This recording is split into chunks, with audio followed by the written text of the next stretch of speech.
económico-financiera, con lo cual se calculaba una pérdida de la Municipalidad Metropolitana de Lima entre 208 y 300 millones de dólares. Esos son temas que alcanzamos a la comisión investigadora de Línea Amarilla, presidida no por la oposición, sino por los regidores de Solidaridad Nacional, pero que no fue considerado en las conclusiones de este grupo de trabajo. Simplemente hubieron unas conclusiones que decían que los funcionarios responsables tenían que dar las explicaciones del caso, los cuales no se presentaron al Consejo.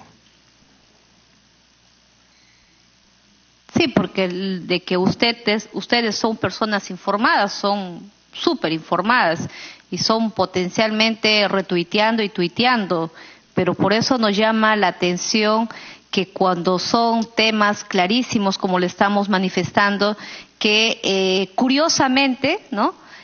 Aquellos actores o aquellas personas que posan en los paneles para la no revocatoria o la reelección, digamos, luego hayan suscrito consultorías con la entidad y también muchos de ellos habrían sido premiados por Odebrecht a través de IPIS, pero ahí no le genera ninguna duda. Me queda clarísimo que ahí no existe esa suspicacia que sí para otros temas naturalmente le salen a ustedes, ¿no? Bueno, yo podría poner otro ejemplo, por ejemplo, el de la periodista Mariela Balbi, que tenía una consultoría con la municipalidad en esta gestión y después sacó una columna absolutamente favorable para el bypass de 28 de julio, diciendo que era una maravilla que permitía el tránsito fluido en la ciudad. Hoy hay un montón de informes de Contraloría que dicen que es una obra donde no se puede determinar el costo real porque no hay expediente técnico, y yo, por la opinión de la señora Balbi, y que trabajó en la gestión a través de una consultoría, no puedo determinar que ese servicio laboral haya condicionado una opinión. Yo no pienso así, en todo caso. Siguiendo con el mismo ejemplo que usted manifiesta, yo no tengo por qué pensar que una persona que ha entregado su imagen a una causa que consideraba justa tenía como correlato o como condición una situación laboral en la gestión anterior. Sí, me queda evidente que usted es un hombre de muy buenas intenciones, que no genera duda algunas cosas de esa naturaleza, y una muestra es que se ha quedado tranquilo, ¿no?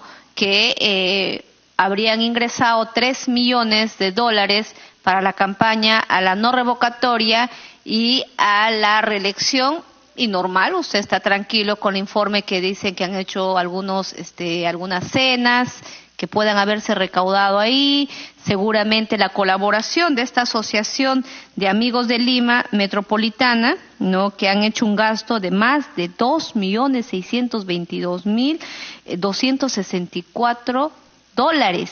Estamos hablando, si cotizamos a soles, estamos hablando más de 7 millones de soles. Es normal que una asociación con el apoyo de personas que querían pues a gritos que la señora Villarán seguramente se quede, y que curiosamente hoy los directivos de esa asociación han venido a esta comisión y han dicho que no saben absolutamente nada de los ingresos del dinero que ha ingresado. O sea, ¿le parece normal? ¿Usted no se da un tiempito para preguntar qué ocurrió en esa campaña, o usted cree que ya es suficiente con la investigación que está en el Ministerio Público y simplemente espera los resultados de ellos? Es que hay instancias que realizan las investigaciones correspondientes. Por ejemplo, en el caso del señor Ramírez, que está vinculado por posibles vínculos con el narcotráfico, a mí no se me ocurriría preguntarle, digamos, a los miembros de su agrupación política si le hicieron alguna pregunta en especial sobre estos temas. Son las instancias correspondientes las que deben determinar los grados de responsabilidad, o en todo caso si es que son solamente indicios o rumores sin ningún sustento. ¿No cree que con querer atacar a una persona que no es materia de esta investigación le hace a usted limpio de su función que tenía que haber tenido, como ir en una lista, indagar y saber de dónde venían esos 3 millones? Recuerde que usted está aquí porque hay una investigación de la señora Villarán, quien fue alcaldesa, donde usted no solamente es regidor, sino también ha sido parte de la campaña, y lo que no quiere decir al pueblo peruano es de dónde salieron los más de 7 millones. Le estamos haciendo la pregunta clara. Es el estilo. Entendemos que para evadir una respuesta tiene que seguramente atacar a un tercero. Estamos hablando de cosas concretas. Yo no le he pedido a usted de que pueda haber de otras personas que no son materia de investigación. No cree que atacando a un tercero va a cambiar de opinión de la que ya voy generando de que usted no quiere colaborar. Y simplemente me queda clarísimo que usted sabe que esos 3 millones sí le han explicado, pero usted no quiere explicar acá en la comisión. Bueno, yo entiendo que la señora Villarán no es la única investigada y en todo caso nosotros hemos planteado las cosas que las que podemos dar explicaciones. De las otras cosas no tenemos mayor criterio para afirmar si son o no son ciertas. Yo entiendo que esta es una comisión investigadora y ya quienes hayan formulado una opinión al respecto, entiendo que ya tienen una opinión preformada en el marco de una investigación que entiendo está en curso. Pero si hay conclusiones, en todo caso, me imagino que la comisión investigadora estará próxima a emitir su informe. No, le decíamos esto porque nos hubiera gustado que ustedes nos puedan decir algo de esa campaña. Hubiera quedado mejor que, creo, usted deslinde de esas responsabilidades de terceros, en donde usted sí, preocupado por llegar a la verdad, preocupado por luchar contra la corrupción, preocupado en que estas obras no tengan este manto de coimas previas para luego ser beneficiadas. Pero si no lo quiere hacer, esa es decisión de usted. ¿Usted conoce al señor Jesús Molina Torres? No. ¿Y usted sabe que el señor Jesús Molina Torres es el que ha hecho todos los paneles, unipaneles, en la campaña de la no revocatoria y la reelección de la señora Villarán? Y usted como regidor, imagino que también ha escuchado ya en varias oportunidades, imagino que habrá visto algunas de las declaraciones, que este señor tuvo los paneles y que no contaba con la autorización por parte de la municipalidad. Es un tema que sí le compete. ¿No le llamó la atención por qué le permitieron seguir teniendo contratos con la municipalidad pese a que no contaba con la autorización respectiva? Es una información que es nueva para mí, no la tenía en el registro y en todo caso, si ha habido una vulneración a la reglamentación municipal, hay un funcionario responsable de eso que debe ser sancionado. Sí, le decimos ello porque el señor Jesús Molina, curiosamente, no aparece dentro de la relación de pagos que habría hecho el informe de esta asociación a cargo de la campaña por la no revocatoria de la señora Villarán. Pero si nosotros vemos, por ejemplo, todos los paneles que tenemos aquí, es de propiedad del señor Jesús Molina, para que pueda recordar, ¿no? Para que pueda recordar, aquí todos los paneles que están puestos, aquí todos es del señor Jesús Molina, y no aparece como rendición de cuenta de pago que pudo haber hecho los responsables de la campaña, la no revocatoria, como también de la reelección. ¿Qué nos puede decir? ¿Usted no le genera tampoco, es natural que puede licitar con la municipalidad y que no tenga autorización y que haya también colaborado con la campaña de la señora Villarán? ¿Puede ser? Yo no puedo recordar algo que no tenía conocimiento. Reitero, es una información que recién se me alcanza y en todo caso, si hay paneles que no están dentro de la normativa municipal, hay funcionarios que debieron haber sido denunciados por ese motivo. ¿Y usted se compromete a esta comisión y a sus electores que va a pedir información en la municipalidad respecto de los paneles, de la autorización del señor Jesús Molina? Con todo gusto, yo no tengo mayor problema en pedir información sobre la autorización en realidad de todos los paneles, porque no es la única empresa, entiendo, que a veces se le ha autorizado incluso en vías no permitidas según ordenanzas vigentes. Bueno, la pregunta era específica, ya que todos los paneles de la campaña no revocatoria, la señora Villarán y la reelección, justamente y curiosamente, son auspiciadas por el señor Jesús Molina, J&M. Quizás no conoce por el nombre, pero ¿algo le recuerda a J&M? No me puede recordar nada, algo que no conozco.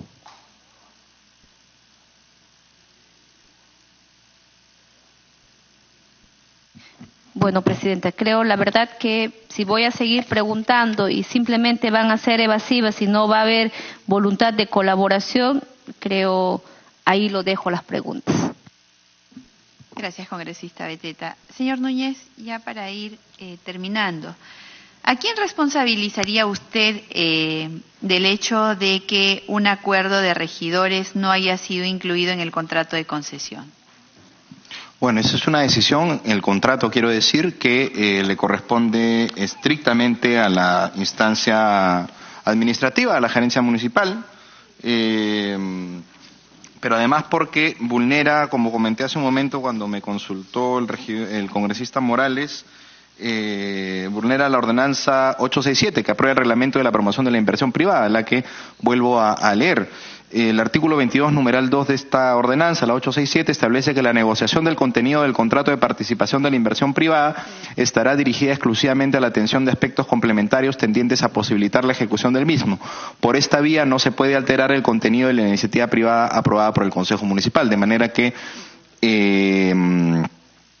la parte administrativa no puede darse más atribuciones que las que ha parametrado, por decirlo de una manera bastante coloquial, el Consejo. ¿Qué efectos para la municipalidad y para los usuarios deja como consecuencia el que no se incluyera el tema del 70% de avance de obra?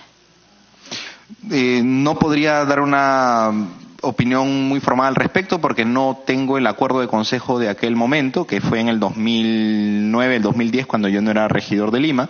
Tampoco estuve evidentemente en ese debate, de manera que no sé cuáles fueron los criterios que tuvieron los regidores de aquel entonces para plantear una opinión en ese sentido, que después, como ha señalado algunos medios de comunicación, no fue recogido en el contrato original de Línea Amarilla. ¿Y qué acciones está implementando usted ahora como regidor para tratar de corregir esto? Bueno, en realidad los regidores no tenemos ningún marco de competencia y por eso es que planteamos la comisión investigadora para que en función de los hallazgos y las recomendaciones se puedan tomar, algunos asuntos desde la administración municipal.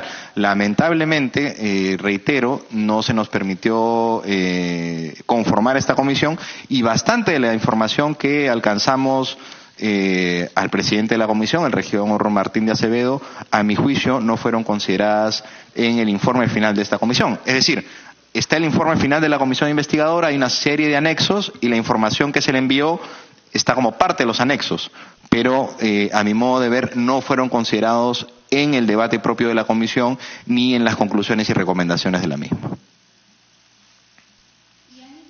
¿Han implementado alguna acción con respecto a estas omisiones que describen por parte de la comisión investigadora, las comisiones investigadoras? Bueno, las comisiones investigadoras en el Consejo Metropolitano es una instancia que finalmente va a hacer algún tipo de recomendaciones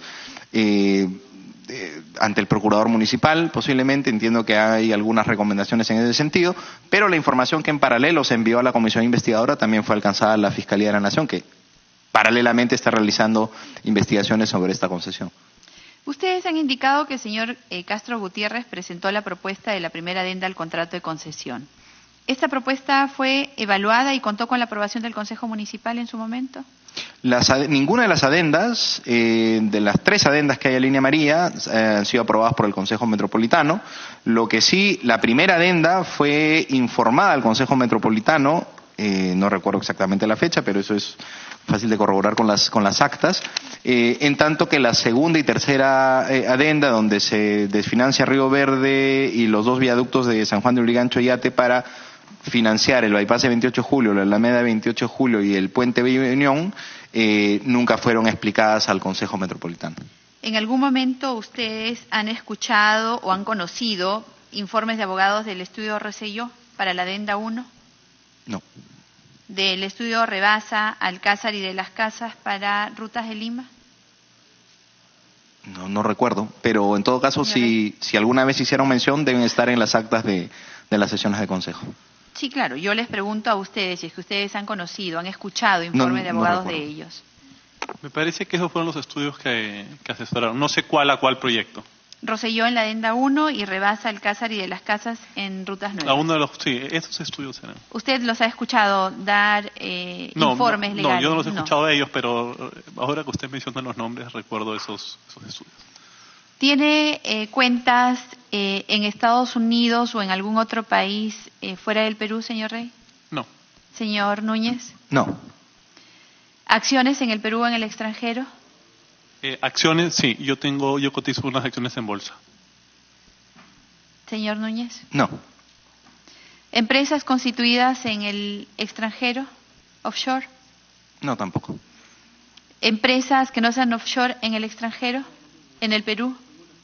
Señor Núñez. Ni en el Perú ni en el extranjero.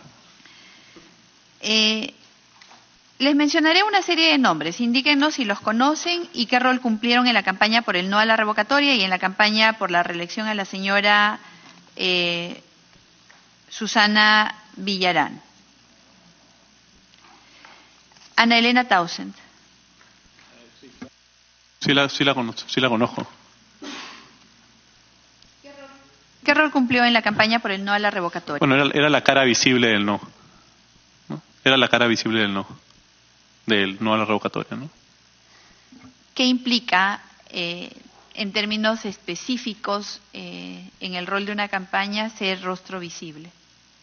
Para mí era quien era la vocera política oficial, era quien lideraba la campaña territorial, era, digamos, quien lideraba la campaña del no, ¿no? O sea, esa es mi impresión, ¿no? Señor Núñez. Sí, de la misma manera, Anel Townsend cumplía un rol de vocería política, era una de las principales voceras. Entiendo que ese era su rol en el marco de la campaña de la revocatoria. El señor Guillermo González Arica. Sé que es su pareja, pero no recuerdo que él haya tenido ningún rol en la campaña, no recuerdo que él haya tenido ninguna participación. Señor Rey. Sé que es su esposo. Nada ¿Cumplió más. algún rol en la campaña, No que yo alguna de sepa. las campañas? El señor Alfredo Prado. Alfredo Prado es el papá de Gabriel Prado. Él era asesor del municipio de Lima.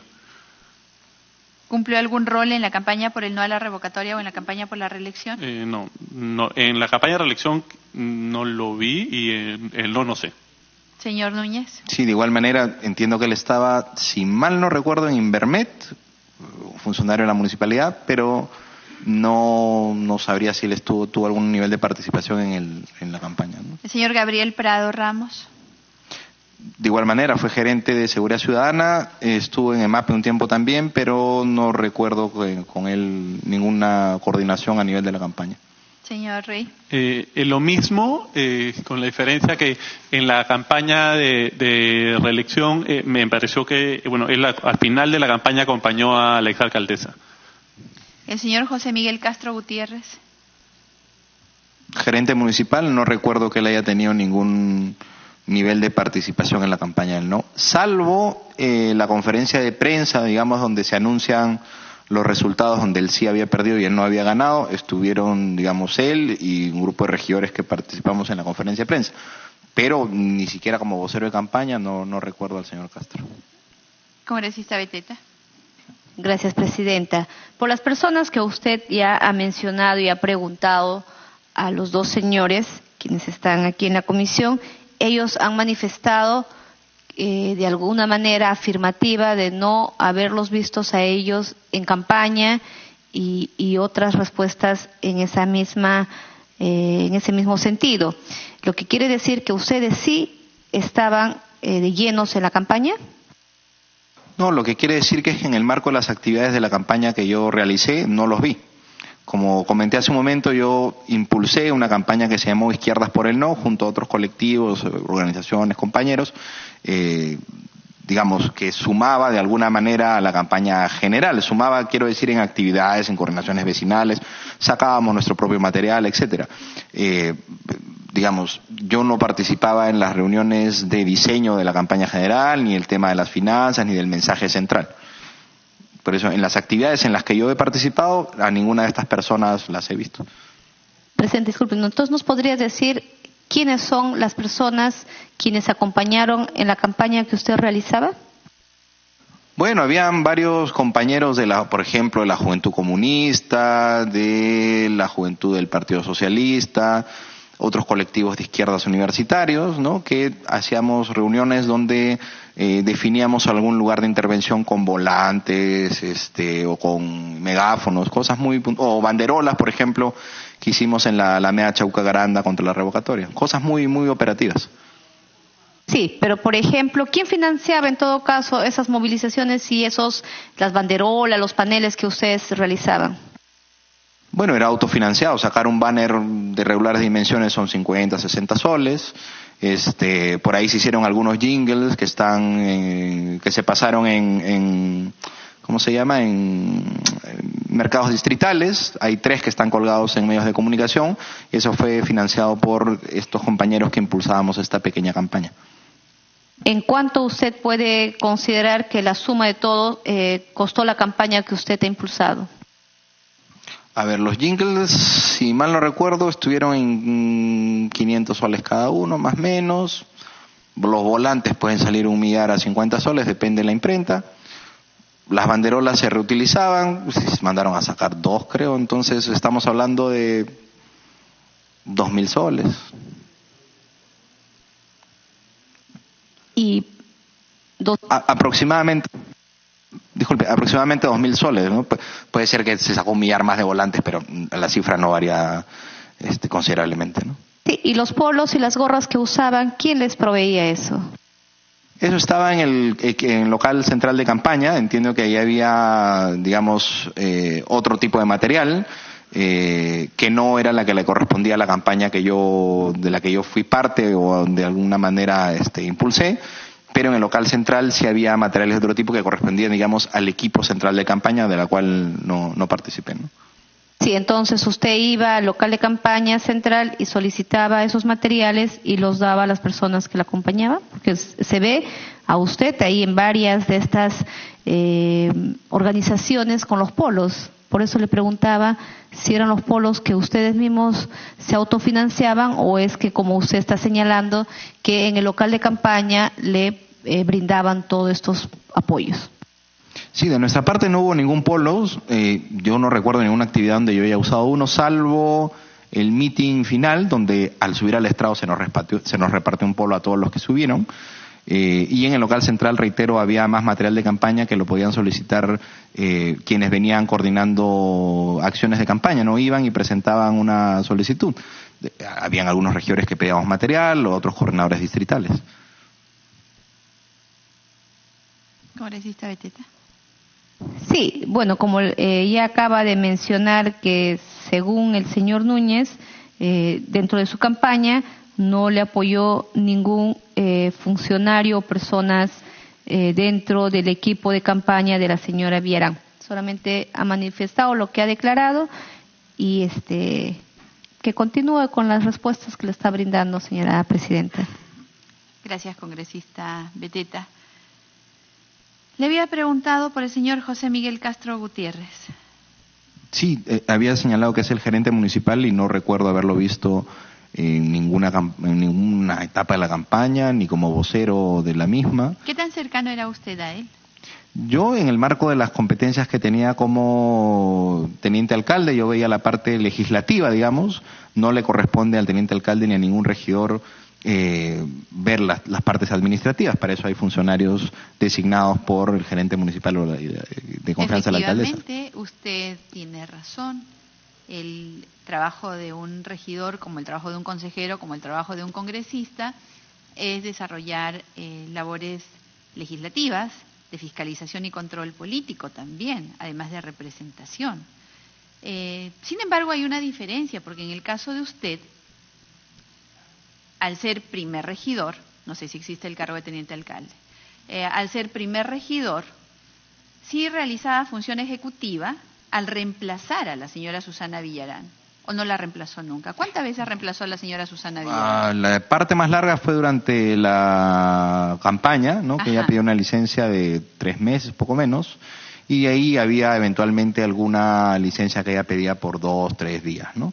Reitero, mi función fue básicamente el Consejo Metropolitano y cuando me he reunido con el señor Castro fue para plantear una priorización de las ordenanzas y acuerdos de consejo que nos interesaba sacar antes de culminar el mandato. Había, por ejemplo, presupuestos para los parques zonales, los dos nuevos que ahora Castañeda ha concluido, el de Santa Rosa y el de Villa María del Triunfo. En fin, ordenanzas o acuerdos de consejos relacionadas a temas presupuestales que nos interesaba sacar como gestión. Ahí, por ejemplo, en la etapa final había algunos temas, ordenanzas que sacar en cuanto a la reforma del transporte. Entonces, lo que solicitamos a través de la figura del señor Castro, que era el gerente municipal, es que la administración plantee una priorización de ordenanzas y acuerdos de consejo que debíamos, digamos, garantizar en el marco de las obras y reformas que queríamos dejar para la ciudad. ¿Eso significa que usted omitía la función ejecutiva que le correspondía en tanto ejercía la labor de alcalde cuando reemplazaba a la alcaldesa? O sea, ¿usted seguía pensando que era regidor cuando ejercía la función ejecutiva de alcalde? No, lo que pasa es que, digamos, en un consejo donde ya la mayoría no era mayoría y éramos 3 regidores, incluyendo a quien habla, el consejo tenía un papel bastante especial. Y digamos, todo lo que nos competía a nosotros era el marco de sacar las ordenanzas y los acuerdos de consejo que a nosotros nos interesaba sacar, reitero, en el marco de las obras y reformas que queríamos dejar para la ciudad, que queríamos dejar, digamos, encaminadas. Finalmente algunas no se cumplieron, otras se quedaron a medio camino, etcétera. El tema, digamos, ejecutivo le recae a cada gerente, es decir, no está el encargado de alcaldía viendo que el serenazgo haga las rondas que el funcionario ha determinado. Para eso hay un gerente designado. Y en todo caso sí cumplí con, por ejemplo, presidir la mesa de concertación de seguridad ciudadana local y metropolitana, en fin, las labores que el alcalde debe tener, que no son necesariamente propias las de un gerente, ¿no? ¿Y cómo era su coordinación cuando usted era alcalde en funciones con el señor José Miguel Castro? Las mismas, plantear los temas del Consejo Metropolitano, revisar la agenda, ¿no?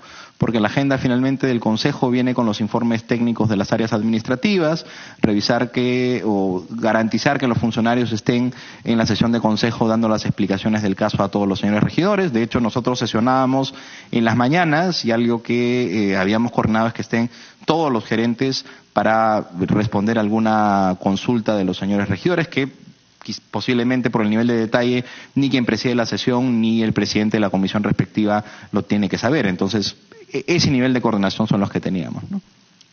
Señor Núñez, usted me está describiendo sus labores como regidor, como primer regidor. ¿Cuántas veces sesionaba el Consejo de Lima Metropolitana? El Consejo Metropolitano sesionaba una vez a la semana, aparte yo era presidente de la Comisión de Transportes, entonces digamos que varias de las labores recaían sobre mi persona, sobre temas legislativos, y reitero, mi labor fue la de sacar esas ordenanzas y acuerdos del Consejo que a nosotros nos interesaba dejar en el marco de una gestión que estaba de salida. Las mismas que habría hecho como regidor. Pero yo le estoy preguntando por su rol como alcalde en funciones. Y usted insiste en describirme funciones como regidor. Bueno, ¿esto quiere decir que entonces usted no realizó ninguna función ejecutiva como alcalde en funciones mientras reemplazó a la señora Susana Villarán? Función ejecutiva, firma de acuerdos de consejo, que eso le corresponde al alcalde, pero como estaba yo encargado de alcaldía tuve que firmar las ordenanzas y acuerdos de consejo, inauguración de obras, inspección de algunas obras. Ajá.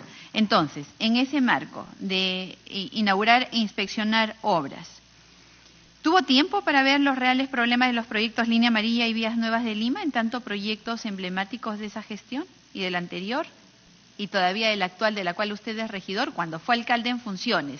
¿Qué hizo específicamente en los proyectos de Línea Amarilla y Rutas de Lima, o Vías Nuevas de Lima? Se hizo una visita al túnel, ¿no? Y se explicó que tenía un nivel de avance del 65-70%, si mal no recuerdo, y que se esperaba que sea puesta en funcionamiento pronto. De hecho, hasta la fecha, a pesar de que los señores de la constructora han dicho que se ha terminado, no se ha puesto en funcionamiento. Esa fue la única visita que se hizo en Línea Amarilla, y después una visita sobre el avance de obra de las obras viales hacia la Panamericana Norte, ¿no? En la parte de Los Olivos, que también se registraba algunos porcentajes de avances, ¿no? Una sola visita como alcalde en funciones, pero usted era además presidente del comité de la Comisión de Transportes. ¿Cuántas visitas hizo, ya que como alcalde solo visitó una vez ¿Cuántas hizo como presidente de la Comisión de Transportes, ya que como usted describe, eso llenaba su agenda? Lo que pasa es que el presidente de la Comisión de Transportes no ve las infraestructuras viales. El presidente de la Comisión de Transportes, para precisar, lo que ve son las políticas públicas que nos interesaba terminar dentro del marco de la reforma del transporte.